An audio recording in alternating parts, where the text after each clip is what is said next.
sejauh mana kita sedia dan mahu berkorban. Saya punya responsibility saya lebih berat sebenarnya. Anak-anak mengharapkan saya lah ibu, saya lah bapa.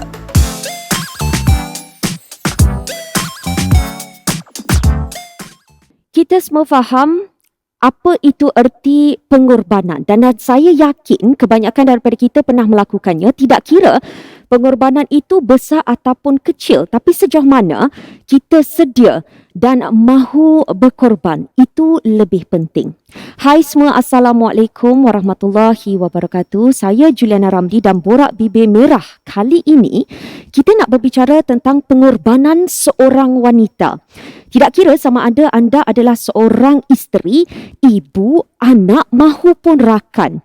Kita rasa kita boleh relate balik dengan topik kita dan juga tetamu kita pada hari ini. Dan telah pun bersedia di talian adalah seorang penyanyi, seorang usahawan, seorang ibu dan seorang wanita hebat, iaitu Datuk Nora Arifin.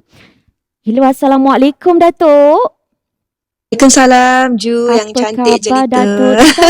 Terima kasih. Saya cukup berbesar hati. Waalaikumsalam. Dan kami sebenarnya semua berbesar hati di sini sebab apa? Kita nak ucapkan tahniah. Tahniah kepada Datuk sebab apa? Atas kurniaan pangkat Datuk pada Februari lalu. Masya Allah, Alhamdulillah. Terima kasih banyak-banyak. Jadi apakah perubahan Datuk dalam kehidupan Datuk Nora sekarang? Okey, bismillahirrahmanirrahim. Terima kasih kepada Ju. Tengok mata je, Ju. Nampak mata pun dah nampak cantik tu. Terima kasih. Syukur Alhamdulillah. Hari ni biasa-biasa saja dan tidak ada yang berubah pun. Saya tetap sama. Kalau orang kenal saya dulu, hari ni sama saja. Tidak ada yang berubah pun. Yang berubah, tak boleh keluar rumah je. Kena duduk rumah. Itu yang berubahnya. Sama saja Ju. Alhamdulillah. Alhamdulillah Datuk. Datuk, kita nak terus ke topik kita, iaitu topik kita pengorbanan hari ini.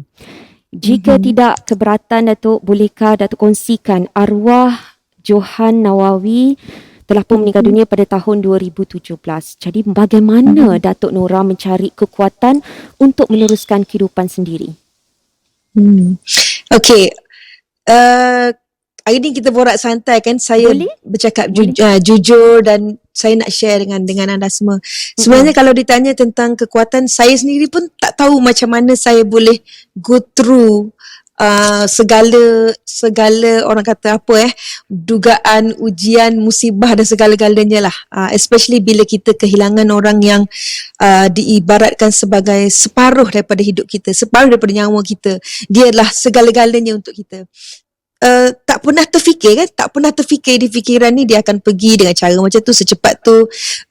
Mungkin kita ni, saya pun, kita dalam industri muzik, kita sibuk dengan kerjaya, nak mengejar tu, nak mengejar ni, nak kejar, nak buat konsert dan nak buat show lah, itulah inilah. Kadang-kadang kita tak pernah nak fikir pun, maknanya kadang-kadang Allah boleh uji macam tu, petik jari je, Allah boleh ambil anytime saja. But that moment bila saya mula-mula kehilangan tu, memang dalam masa tempoh edah tu, memang saya agak, orang kata kalau tak adalah beriman sangat, tapi kalaulah orang-orang biasa, saya rasa dah boleh jadi gila dah sebenarnya kot. Tapi mungkin saya tak boleh zahirkan sangat sebab ada anak-anak di belakang saya kan.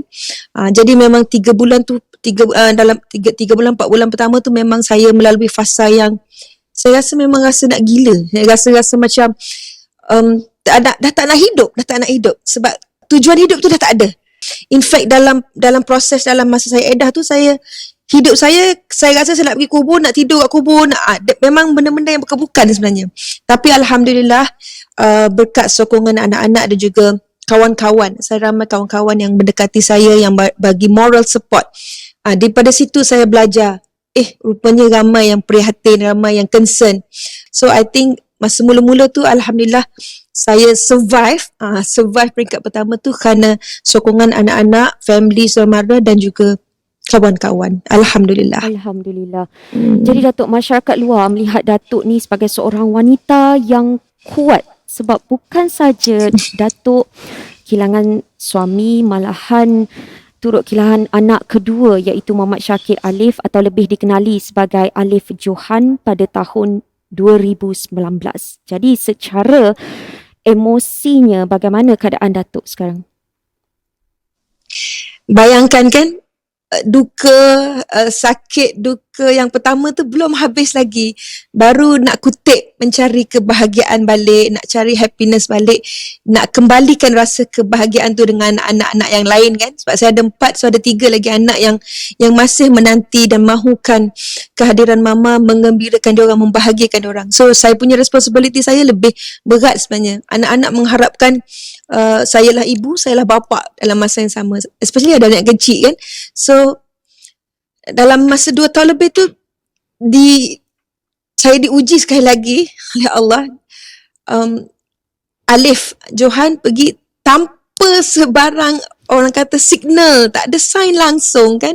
Dia sihat, dia macam biasa, ceria macam biasa, pergi hantar saya ke airport, kami bye-bye, kami sayang, kami kiss, salam dan sebagainya. Tiba-tiba macam bila saya tahu di airport tu dia meninggal, saya rasa macam ya Allah, apa ni, macam gurauan ke.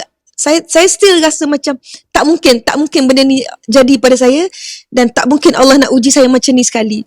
Bila saya balik tu I expect ini hanya sekadar macam mungkin sakit ke, pengsan ke. Saya hanya berharap gitu saja.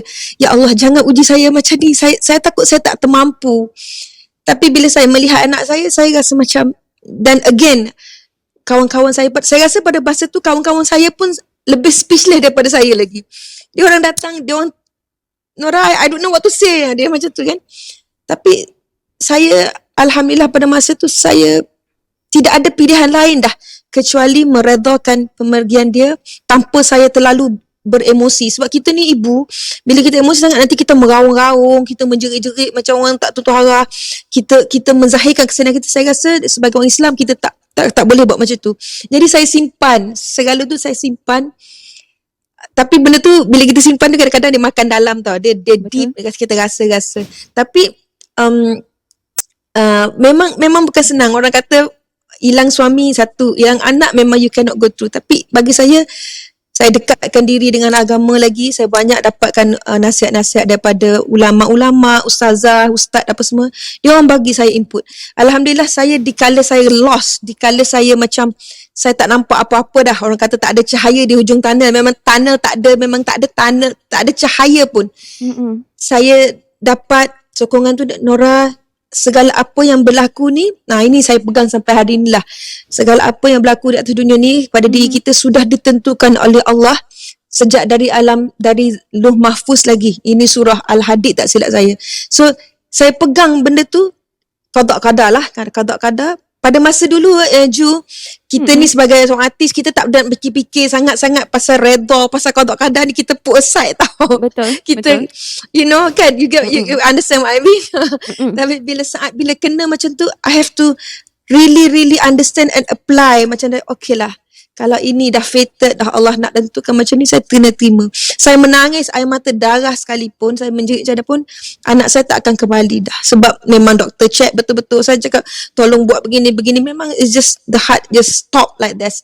Umur 20 tahun. So bayangkan. Tapi lama-kelamaan saya memang, orang kata sampai hari ni pun saya masih menganggap dua orang ni masih ada kat rumah. Jadi ada dalam tiada. Dia orang tak ada dalam hidup saya dan juga anak-anak. Jadi daripada situ kehilangan. Mereka tak pernah pergi, tak pernah hilang betul.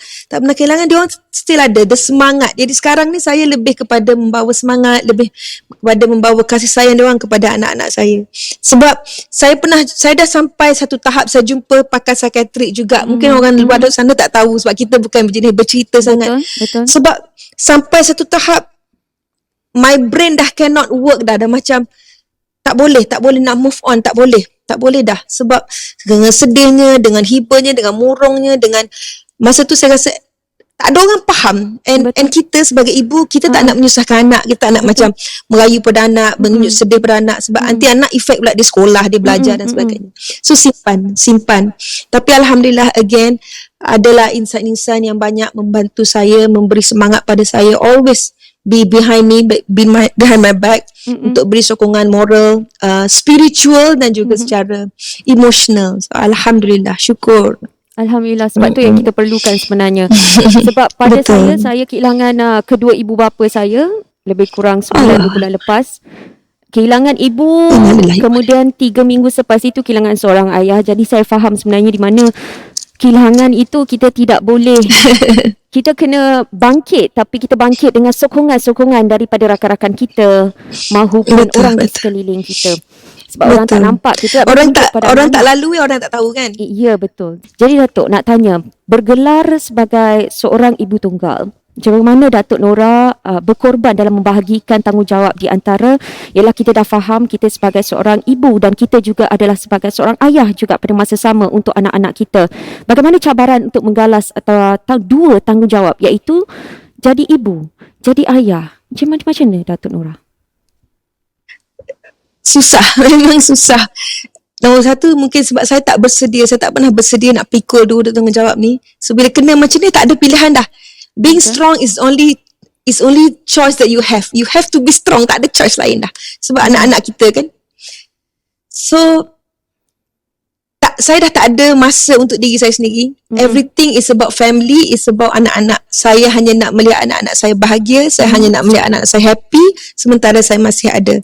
Tapi saya akui, saya rasa orang di luar sana pun setuju dengan saya. Pada maybe ibu-ibu yang ibu berdikari yang kita panggil. Walaupun kita boleh buat 1001 benda mengikut tanggungjawab sebagai seorang ibu dan ayah, you can never replace seorang ayah. The father figure tu tak boleh. Betul. Anak saya yang kecil tu dia nak kasih sayang seorang bapa, kasih sayang seorang lelaki. Kita tak boleh jadi lelaki walaupun kita kuat macam mana pun, kita tak boleh. Tapi kena buat. So memang tough sangat-sangat. Macam saya kata tadi, saya tak ada masa untuk diri saya. Kalau dulu kalau sebelum MCO lah kalau dulu kita ada duit, kita pergi shopping kan. Anak itu nak pergi holiday. Sekarang ada duit untuk anak dulu. As long as anak happy, Betul. itu yang buat saya happy. Tanpa kadang-kadang saya tak fikir pun happiness untuk diri saya. Saya nak tengok anak saya happy saja. Jadi memang pahit. Memang payah, especially bila kita dalam MCO ni lagilah kita dah setahun lebih kan macam ni kan. Jadi dengan pendapatan yang tak stable, dengan macam ni tapi kena survive, benda nak kena bayar, saya kena keluar kat rumah nak pergi cari barang apa semua, saya kena jadi seorang jantan yang keluar sorang-sorang angkat barang apa semua. Memang kadang-kadang macam tapi saya rasa orang di luar sana yang mempunyai suami di luar sana mungkin tak pernah rasa macam ni sebab kita still rasa manja kan, kita ada suami kita buat. Tapi one day bila you have to be ready, kadang-kadang kita kena bersedia, kita kena be independent. Betul, independent. So macam saya, Alhamdulillah saya dah, orang kata dah go through macam-macam. Sekarang ni ibarat semua benda saya buat, bawa lori je belum lagi. So you name it, I can do everything. Dan memang semua benda buat lah. Kata buka lampu ke, nak baiki rumah ke, Semua boleh. Benda-benda yang tak pernah terfikir kita nak buat dulu. Sebagai seorang isteri dan juga sebagai seorang penyanyi ke apa, semua orang buat kan. Normal. Jadi saya nak pesan pada wanita-wanita di luar sana. Ini saya ambil perkataan Prof. Muhayya selalu pesan. Allah tak suka kita bergantung kepada manusia. Jangan kita bergantung pada manusia. Kebergantungan kita hanya pada Allah saja. Sebab apa? Sebab bila kita bergantung pada manusia tak ada, Allah tarik tu, kita akan terkapai-kapai, kita akan lost, kita akan hanyut. So kena get ready. Tak ada orang tak sayang suami, tak ada orang tak sayang isteri. Tapi one day kita kena ingat, salah seorang daripada kita kena pergi dulu. So we have to always be ready, and jangan banyak sangat sifat keakuan. Saya cakap ni sebab mungkin dulu pun saya tak macam tu, tapi because dah lalu macam-macam, saya nak share dengan semua wanita sana. Please, jangan ada sifat keakuan. Ini saya punya. Kadang-kadang Allah akan uji kita dengan apa yang kita sayang. Betul. Kita sayang sangat suami kita kaya, suami kita hot, contoh lah ya. Allah akan uji. Suami saya lah adalah segala-galanya bagi saya. Tak ada suami saya, memang hidup saya memang merana. Memang merana kan. Betul. So sama juga isteri. Kalau isteri saya cantik gini-gini, tapi apa berjadi pada dia, anak kita, kekayaan kita, whatever it is, jangan bergantung pada benda dan manusia. Kita bergantung pada Allah saja. So pada Allah saja. Memang orang kata bunyi klisenya, macam yes, last kali siapa pun kita, macam mana pun pakaian kita, status kita kena bergantung pada Allah saja. Manusia ni dia just come and go sekejap saja. Even though you married 30 tahun ke 50 tahun ke, one day dia akan pergi juga. You have to let go. So kena bersedia dan menerima qada qadar dengan penuh redha, InsyaAllah. Okay, Datuk, tadi kita dah bercerita berkenaan dengan tanggungjawab. Jadi kalau katakan Datuk sekarang ni perlu mendidik dan mengasuh anak-anak, pada masa yang sama perlu mencari nafkah lagi untuk anak-anak. Jadi pada saya ini bukan mudah bagi seorang wanita kita yang merupakan insan yang berdikari untuk kita teruskan kehidupan kita. Tambahan pula pandangan masyarakat kat luar ni yang mereka boleh lihat ianya berbeza lelaki dan wanita. Jadi bagaimana Datuk dapat mengharungi semua ini, Datuk? Saya mengakui saya bukanlah seorang ibu yang terbaik dan ibu yang hebat. Saya pun banyak kekurangan sebab saya sendiri pun diasuh dan dididik oleh suami saya. Johan dulu saya kahwin muda, saya kahwin umur 19.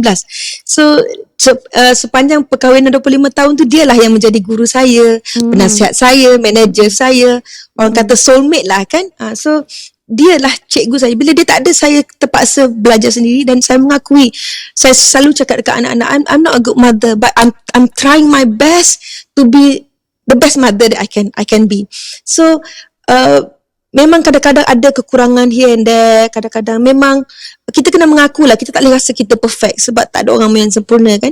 Tapi dalam kita belajar mencari kesempurnaan tu kita perbaikilah apa yang kekurangan, apa yang lebih. Tapi alhamdulillah macam saya dengan anak-anak, hikmah ketiadaan suami dan juga ketiadaan papa dia orang dan juga abang. Anak-anak saya ni baik dengan Alif. Dia orang sangat rapat. So bila tak ada tu memang bonding kami lagi rapat. Dia jadi Tuhan buat macam, kalau dulu masing-masing hal masing-masing kan, tapi kami jadi makin rapat dan kami share everything, kami share tentang perasaan dia orang, tentang perasaan saya. Kadang-kadang dia orang pun dah pandai nampak macam mama macam sedih, mama you okay. So saya pun dengan anak-anak tengok macam kalau tak keluar bilik kenapa ni, anything. So we share. Kadang-kadang anak-anak muda ni dia apa ni, remaja kan, dia gila-gila, dah ada time nak layan K-pop dia pun, kita pun melayan lah. We share together. So saya rasa itu salah satu cara saya mendidik dan mengasuh anak. At the same time kita terapkan lah, okay, kita hidup sementara saja. Macam papa selalu pesan, mama kena keluar bila kerja, macam dia pun faham. Kadang-kadang mama lambat, lepas tu kadang-kadang mama phone dah rosak, nak phone baru, okay sorry buat masa ni belum boleh lagi. Lepas tu baru ni PDPR, tak cukup laptop, perlu kan, okay sorry kena share dulu sebab keadaan begini. Alhamdulillah anak-anak ni bila dia melihat kita susah dan kita cuba supaya dia orang okay sebenarnya. Cuma masalahnya they understand. Kadang-kadang dia orang lebih matang, dia orang lebih macam mama macam ni lah mama, kita rasa dia orang lebih nasihat kita. Dia nasihat kita. Dia nasihat kita balik.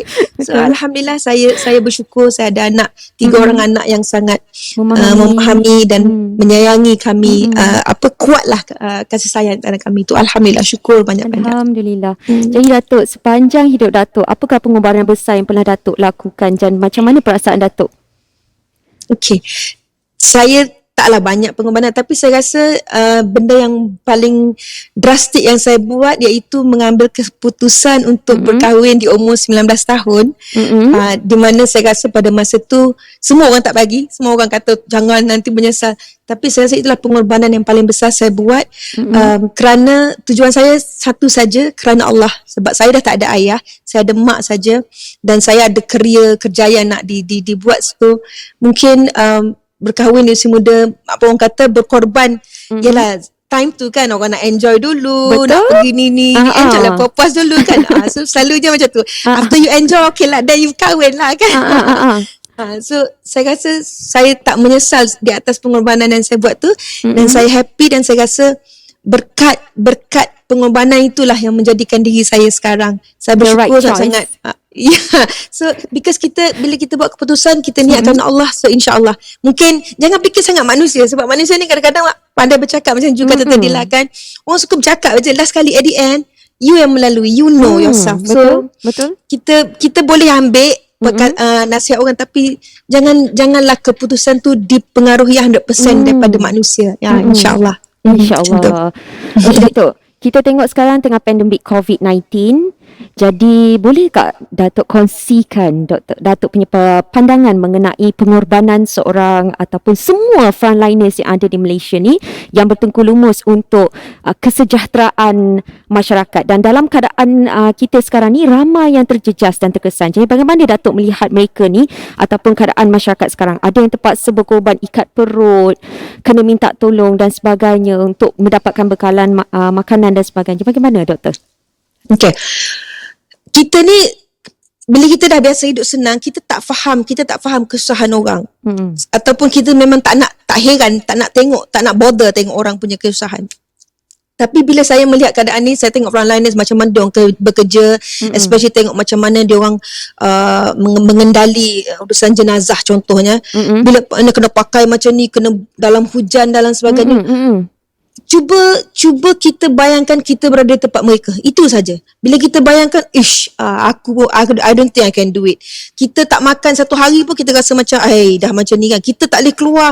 Ni pun kita rasa macam, kita nak keluar gimana pun, nak keluar nak pergi minum kopi, nak keluar kawan-kawan dengan kawan. Orang lain susah tak boleh makan. So, kita ni kadang-kadang, ya macam saya katakan lah, kita tak nampak kesusahan orang, kita tak boleh imagine kita berada di tempat mereka. So to all the Malaysian, to all the viewers yang tengok, please kadang-kadang bila kita melihat seseorang tu, kita cuba dudukkan bayang tempat kita. Macam saya duduk kat rumah saya bukan besar sangat pun, tapi kadang-kadang anak pun komplain, alah boring lah mama, inilah buat telefon, TV lah, apa benda. Saya cakap, cuba bayangkan orang duduk kat flat, anak 5 orang, 6 orang, satu bilik kecil. Macam tu je, 24 jam dekat situ, tak boleh keluar, tak boleh. Cuba bayangkan macam mana dia orang nak makan, dia orang begini. So kita kena macam tu lah. Jadi pokok pangkalnya, whatever dalam situasi, kita kena melihat kesusahan orang. At the same time, kita pun kena bersyukur dengan apa yang kita ada. Betul. Kita tak boleh, orang kata, expected more. Kita kena bersyukur pada diri kita, dan kita kena bersimpati pada orang yang susah. Kalau boleh kita bantu sedikit banyak ke. Macam saya sekarang, banyak saya tiap-tiap hari saya dapat DM orang minta tolong itu ini. Tapi kadang-kadang kita pun kalau boleh nak tolong semua, tapi ada juga kita punya batas-batas kemampuan tu kan.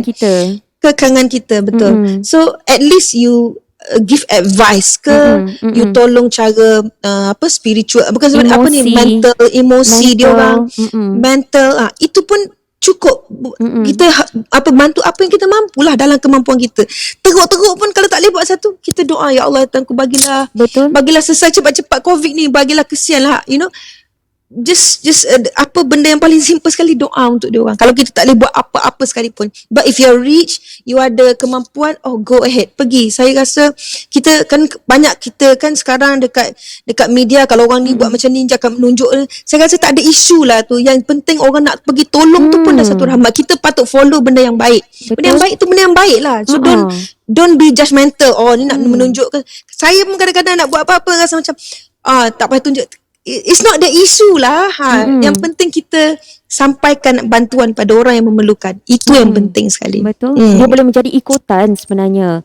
Okey, Datuk, sesetengah wanita yang bergelar ibu tunggal untuk tempoh yang lama sebelum kembali untuk berumah tangga, benar pilihan itu hak masing-masing. Tapi apa komen Datuk tentang perkara ini? Jodoh, ajal, rezeki, semua tu rahsia Allah. Kita tak tahu. Kita minta begini, kita nak begini, tapi jadi begini. Cuba tanya orang kat luar sana, pernah tak bila dia kahwin, dia minta nak bercerai, jadi janda? Pernah tak? I don't think orang nak jadi macam tu. Kadang-kadang dah buat wedding cantik-cantik, apa sebab tu, setahun, 2 tahun, 5 tahun cerai. Tak ada orang nak macam tu. Tapi siapa yang menentukan semua tu? Allah kan? Betul. So kita merancang, kita guna akal kita sebaik mungkin, tapi Allah punya perancangan tu lebih baik daripada segala-galanya. Macam saya rasa saya banyak juga melalui fasa-fasa yang orang kata, yelah kadang-kadang lah senang cakap orang nak try ke apa-apa kan. Bagi saya simple saja. Mulut kita ni kadang-kadang kita jangan terlampau angkuh. Kita cakap, saya tak nak macam ni, saya tak akan macam ni. Jangan. Tak akan macam ni, tak nak macam ni. Saya nak begini, saya tak nak macam ni, tak mungkin. Jangan. Sebab apa? Sebab benda tu dia akan makan kita balik. So makan kita kalau cakap saya tak suka makan lontong contohlah contoh. kan, macam ada contoh ada orang tak suka sangat, tak suka sekali, mungkin masa tu dia demam ke apa, selera dia tiba-tiba dia rasa nak makan lontong. So you don't know, so never say never say never, okay. So so saya, apa yang saya nak share adalah dengan wanita di luar sana, sesiapa saja, kita selalu kita berdoa lah, ya Allah, Tuanku, berilah apa yang terbaik untuk aku. Sekiranya benda ini baik untuk aku, maka permudahkanlah. Sekiranya benda ini tidak baik untuk aku, maka jauhkanlah. Itu saya punya prinsipal. Jadi saya let go je. Saya macam follow flow je. Jadi saya tak ada macam rasa terdesak ke, desperate ke, rasa macam tergugat ke. I just, if this good for me, baguslah. Tapi kalau tak bagus, okay, tak apa. I can just, tapi jangan kita terlampau mengaturkan diri kita. Kita rancang, guna akal dengan sebaik mungkin. Tapi jangan terlalu, perancangan kita jangan melampaui batas yang Allah itu adalah perancang lebih baik lagi, dan qada qadar, ketentuan Allah kita tak tahu. Betul. Jika boleh dikongsikan Datuk, kabarnya Datuk kini telah bersedia untuk menggalas tanggungjawab sebagai seorang isteri. Jadi bagaimanakah penerimaan anak-anak Datuk mengenai hal itu apabila pertama kali disuarakan? Macam saya kata daripada awal tadi, saya dengan anak-anak sangat close. So diorang ni, in fact telefon saya pun diorang tahu siapa yang selalu WhatsApp, siapa yang selalu call kan. Jadi bagi saya diorang ni pun dah besar, diorang dah matang, diorang nampak sendiri senario dan keadaan yang berlaku, macam mana saya mengharunginya, bagaimana kehidupan mereka, kehidupan kami. So jadi bagi saya, apa yang penting, apa saja keputusan saya buat, bukan untuk diri saya juga. Saya kena buat keputusan yang sebaiknya untuk demi anak-anak, demi untuk keluarga saya, dan juga insya-Allah untuk orang kata untuk agama kita juga. Saya kena sebut sebagai ibu tunggal, sebagai balu, sebagai seorang isteri yang dah kehilangan suami. Saya selalu pesan dekat anak-anak, saya kena fikir satu hari mungkin saya akan pergi juga. So saya kena fikir siapakah yang akan ambil tanggungjawab untuk jaga anak-anak saya, sekurang-kurangnya untuk ambil tahu pasal anak-anak saya. Sebab kita sayang anak kan. Memanglah kita kata Allah akan jaga anak, tetapi kita nak juga kalau satu hari nanti saya tak ada, sekurang-kurang ada orang boleh tanya khabar anak-anak saya. Tapi alhamdulillah saya punya kes, anak-anak sangat memahami, and dia orang pun tak ada macam, dia orang tak ada membangkang, dan dia orang sangat sporting lah, boleh kata macam tu lah. Alhamdulillah. Sebab dia pun tahu apa pun yang datang, kasih sayang terhadap keluarga, arwah dan sebagainya, tak pernah luput. Kami tak pernah satu hari pun kami macam lupa ke, orang kata dah lupa ke, tak ingat, tak ada. Kami tiap-tiap hari fresh.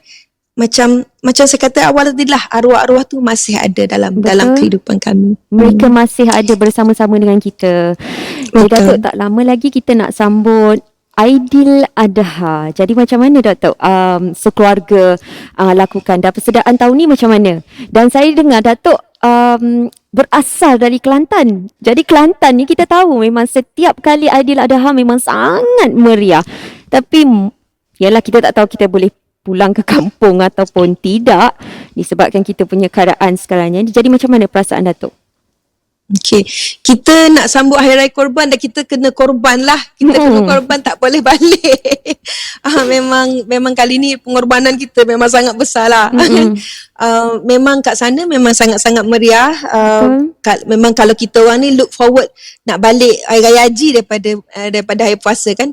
Tapi nak buat macam mana, dah macam ni, so saya hanya berkorban ambil satu bahagian dekat sini saja.